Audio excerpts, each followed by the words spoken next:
Le président ukrainien a indiqué qu'il était prêt à rencontrer personnellement Vladimir Poutine en Turquie ce jeudi, des déclarations qui interviennent à l'issue d'un intense week-end diplomatique. Les États-Unis se disent encouragés par les résultats obtenus après la clôture du 4e cycle de négociations sur le nucléaire iranien. Le président du Conseil européen a confirmé que l'élargissement aux Balkans occidentaux est une priorité stratégique de l'Union européenne. Des négociations directes entre la Russie et l'Ukraine, voire un sommet entre Poutine et Zelensky, pourrait-il avoir lieu dès cette semaine? C'est en tout cas ce qu'a annoncé le président ukrainien. Volodymyr Zelensky a indiqué qu'il attendrait Vladimir Poutine en Turquie ce jeudi, date à laquelle le président russe a proposé de débuter des négociations directes et sans conditions préalables entre Moscou et Kiev. Я буду в цей четвер, 15 травня, в Туреччині. І очікую на Путіна в Туреччині. Особисто. І сподіваюся, що Путін цього разу не шукатиме причин, чому він щось не може. Ми готові говорити, щоб закінчити війну. Четвер. Туреччина. Президент Трамп підтримав. Всі лідери підтримують. Ces déclarations interviennent à l'issue d'un week-end d'intenses manœuvres diplomatiques à l'initiative des Européens pour tenter de sortir de l'impasse des tractations indirectes menées jusqu'ici par les États-Unis. Donald Trump a pressé ce dimanche l'Ukraine et la Russie de se rencontrer pour négocier sans attendre un cessez-le-feu. Le Kremlin n'a pas encore répondu à cette proposition. Les États-Unis et l'Iran ont achevé un 4e cycle de négociations visant à résoudre le différend qui les oppose depuis des décennies sur le programme nucléaire de Téhéran. Les pourparlers menés sous la médiation d'Oman visent à limiter les activités nucléaires de l'Iran en échange de la levée des sanctions économiques imposées par les États-Unis. مذاکرات بسیار جدی‌تر و صریح‌تری بود.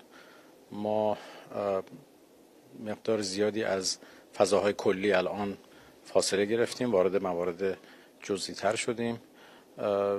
خب در این شرایط مذاکرات دشوارتر هم میشه. Cette déclaration intervient alors que le président américain se rendra au Moyen-Orient cette semaine.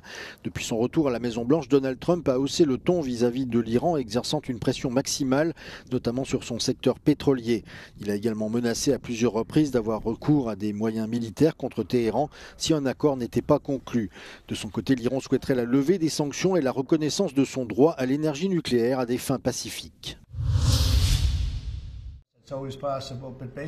Le président américain Donald Trump a salué les discussions de son administration avec la Chine à l'issue de la 2e journée de négociations qui s'est achevée dimanche à Genève. Sur les réseaux sociaux, il a qualifié les discussions de grands progrès et de réinitialisation totale. Les principaux négociateurs ont quant à eux déclaré que les réunions de Genève avaient été très productives. I'm happy to report that we made substantial progress between the United States and China in these very important trade talks. It's important to understand how quickly we were able to come to agreement, which reflects that perhaps the differences were not so large as maybe thought. Le chef de la délégation chinoise est de son côté resté prudent et a décrit les pourparlers de Genève comme un premier pas important vers une résolution adéquate du différend entre les deux géants du commerce mondial.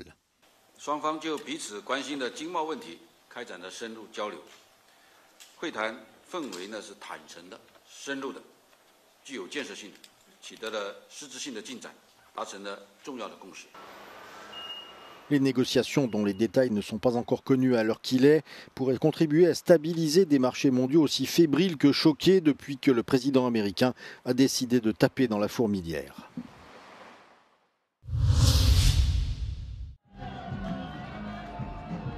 Les premiers résultats des élections législatives en Albanie, publiés par la Commission électorale centrale, donnent une nette avance au Parti socialiste d'Edi Rama. Avec environ 30% des bureaux de vote dépouillés, il obtient plus de 52% contre environ 34% des suffrages pour le Parti démocratique de l'ancien Premier ministre Sali Berisha. Les quelques 3,5 millions d'Albanais se sont rendus aux urnes après une campagne électorale dominée par des promesses d'adhésion à l'Union européenne et des allégations de corruption. Nouveauté de cette élection, l'intégration du vote des expatriés. Quelques 246 000 Albanais vivant à l'étranger avaient le droit de voter pour la première fois, mais leur participation est restée très faible. Concernant l'abstention générale, elle devrait dépasser les 58%, soit 7 points de plus que lors du dernier scrutin en 2021. Les résultats officiels définitifs seront annoncés ce mardi. Plus de 300 000 électeurs étaient attendus aux urnes dès ce dimanche, à l'occasion des élections législatives anticipées du 18 mai. Un chiffre record selon le ministère de l'Intérieur. Durant ce scrutin, où 21 partis sont en lice, les Portugais devront élire les 230 députés du Parlement. Selon un sondage Euronews, la coalition AD de Luis Montenegro arrive en tête avec 34,1% des voix. Le Parti socialiste, dirigé par Pedro Nuno Santos, est à 27,1%, tandis que le parti populiste de droite, Chega, reste le troisième avec 15,2% des intentions de vote.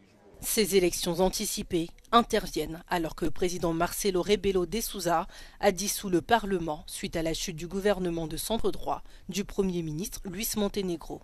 Ce dernier, impliqué dans une polémique liée à des conflits d'intérêts, n'avait pas réussi à obtenir le vote de confiance des députés.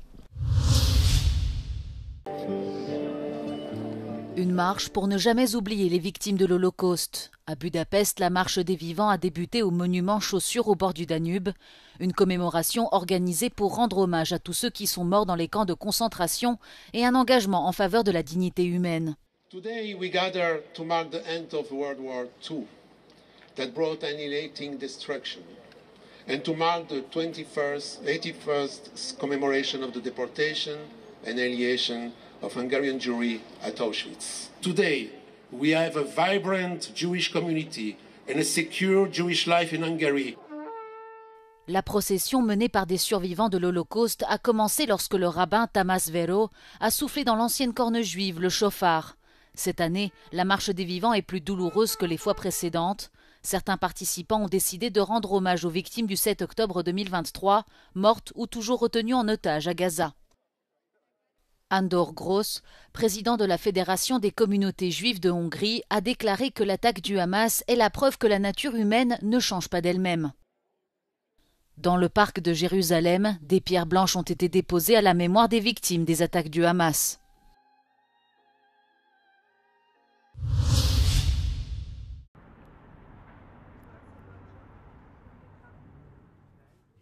Bonjour, Président. Bonjour, enchanté. Le président du Conseil européen, Antonio Costa, en tournée dans les Balkans occidentaux à partir de mardi. Objectif, faire avancer le dossier de l'adhésion à l'Union européenne de plusieurs pays de la région. Avant son départ, Antonio Costa s'est confié à Euronews. Du côté de l'Union européenne, c'est clair qu'il nous faut crédibiliser ces processus. Il faut redonner la confiance aux pays des Balkans occidentaux. Et je comprends qu'après 20 ans, 10 ans en attente, sa confiance devient faible. Donc ma visite a aussi cet objectif de renforcer la confiance et de dire vous pouvez être confiant qu'on est vraiment engagé du point de vue politique à assurer cet élargissement. Et pour ça, il faut accomplir toute cette trajectoire des réformes intérieures. La semaine dernière, on a célébré le 75e anniversaire de la déclaration Schuman, le premier pas pour l'Union d'aujourd'hui. Et ce qui a bâti vraiment l'Union européenne, c'est la volonté de surmonter les blessures de l'histoire. Je comprends très bien le pont que vous construisez entre la déclaration Schuman et l'élargissement. Mais un des principaux pays qui ont posé leur candidature pour adhérer à l'Union européenne, la Serbie notamment, le président, le 9 mai, était à Moscou pour la parade organisée par Poutine pour célébrer la victoire. Est-ce que ce n'est pas un signal pour vous de quelque chose qui ne va pas? J'ai eu l'opportunité d'avoir une réunion de travail avec Ursula von der Leyen et le président Vučić il y a 3 semaines. Et son compromis a été très clair sur la formation d'un nouveau gouvernement et sur l'approbation de 3 réformes essentielles.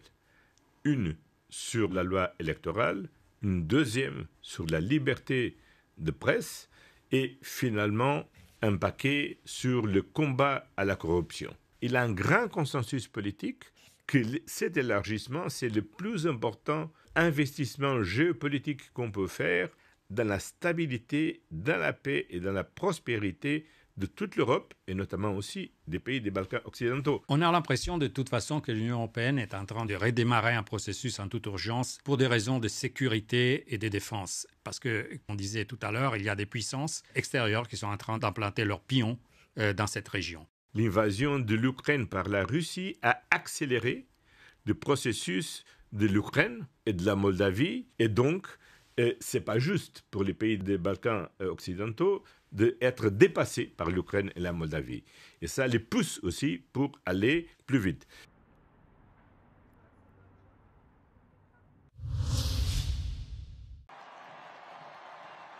Le pape Léon XIV a donné sa première bénédiction ce dimanche, 4 jours après son élection. Dans son discours, le souverain pontife a lancé un appel pour une paix juste et durable en Ukraine. Il a également demandé un cessez-le-feu immédiat à Gaza. Le nouveau pape a aussi évoqué son prédécesseur, le défunt pape François, pour dénoncer le nombre de conflits qui ravagent le monde aujourd'hui, affirmant qu'il s'agit d'une 3e guerre mondiale en préparation. Léon XIV a dit être honoré de pouvoir célébrer sa toute première messe dominicale lors de cette journée spéciale. Considero un dono di Dio il fatto che la prima domenica del mio servizio come vescovo di Roma sia quella del buon pastore, la quarta del tempo di Pasqua. Le pape Léon XIV, élu ce jeudi, est le premier souverain pontife originaire des États-Unis.